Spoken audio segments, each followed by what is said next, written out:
इस तरीके से काम हुआ, ये इस तरीके से किया गया। और हमारे साथ ग्राउंड जीरो से अभिषेक उपाध्याय भी जुड़े हुए हैं। सीधा अभिषेक उपाध्याय का रुख कर लेते हैं। अभिषेक, आपके इस इलाके में है, वो बताइए, ताज़ा हालात क्या है ये बताइए। और साथ में इस बात पर भी चर्चा हम लोग करेंगे कि कैसे जो इजराइल की सुरक्षा एजेंसी मोसाद है उसने कहीं ना कहीं हमास को हल्के में लिया, और जो रिक्रूटमेंट होती थी, कई अखबार ये कहने लगे हैं वेस्ट के कि रिक्रूटमेंट उन्होंने हमास में करनी कम कर दी थी, उसको हल्के में लेने लगा था, उसकी वजह से ये घटना हुई।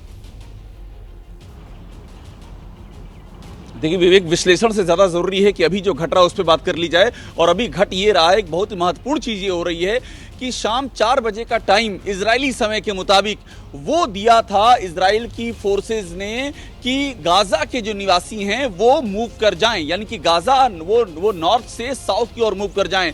और मैं इजराइल का जो टाइम देख रहा हूं उसके मुताबिक 3:45 हो चुके हैं, यानी कि 15 मिनट का समय बचा है। सबसे महत्वपूर्ण मैं आपको बता रहा हूं। और देखिए लोकेशन जो आपने पूछा था मुझे, ये जो जगह है मैं आपसे दिखाता हूं, और ये बहुत ही महत्वपूर्ण है। मैं इस समय ये देखिए, ये यहाँ लिखा हुआ है एश्कलॉन लिखा हुआ है और ये बीरशेवा लिखा हुआ है। एग्जैक्टली वो जगह है जहां सबसे बर्बर अटैक किया है हमास ने, और बीरशेवा जहां पर उन्होंने हमास के आतंकियों का नंगा नाच देखा गया है। तो अब बड़ी बात यह है कि सिर्फ 15 मिनट का समय और बचा है, और उनको इन 15 मिनट में जो गाजा के निवासी हैं उनको बीत हनून जो जगह सबसे अधिक जो टारगेट पे है वहां से ख्वाजा यूनुस की ओर चले जाना है। और ये टाइम कल दिया गया था, उसके बाद सुबह फिर एक्सटेंड किया गया, और 2 रोडें बाकायदा 2 रोड का मैप जारी किया है इजराइल के डिफेंस फोर्सेस ने, आईडीएफ ने, कि आप इधर से चले जाइए।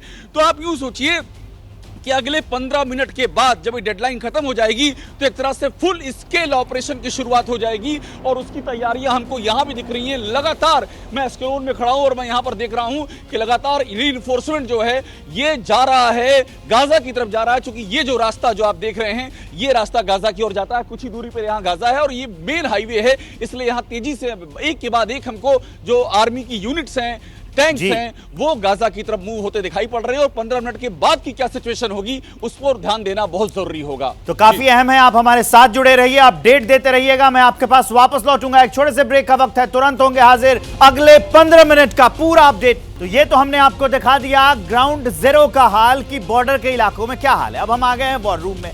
वॉर रूम में हम आपको दिखाएंगे कि आखिर इजराइल के ओर से किन इलाकों में अटैक किया जा रहा है, गाजा के किन इलाकों में काउंटर अटैक किया जा रहा है। मेरे पीछे आप देखेंगे, मेरे पीछे कुछ ग्राफिक्स हम आपको चला के बताएंगे कि कैसे गाजा पट्टी और जो इलाका है इजराइल का, उन किन इलाकों में, गाजा पट्टी में देखिए अब कहां कहां पर हमास का हमला किया जा रहा है। ये गाजा पट्टी के इलाके में हमला किया जा रहा है, और तेल अवीव जो है उस इलाके में भी लगातार इजराइल एयर स्ट्राइक कर रहा है, इजराइल पर एयर स्ट्राइक हुई। और ये ग्राफिक्स ये बताता है कि ये युद्ध कैसे दिन ब दिन आगे बढ़ती जा रही है और खतरनाक मोड़ पर युद्ध ये पहुंचता जा रहा है। फायरिंग की तस्वीरें भी आप देखेंगे। इस पूरे सिनेरियो को देखकर ये पता चलता है कि 8 दिन का ये जो जंग है वो 8 दिन में और कितना खतरनाक, और आने वाले दिनों में ये जंग और कितनी खतरनाक होती जाएगी।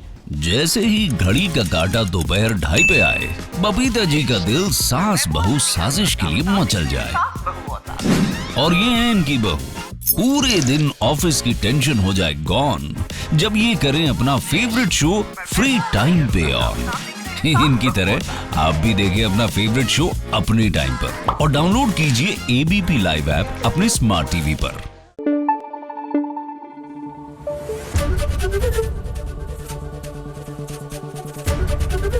एबीपी न्यूज आपको रखे आगे।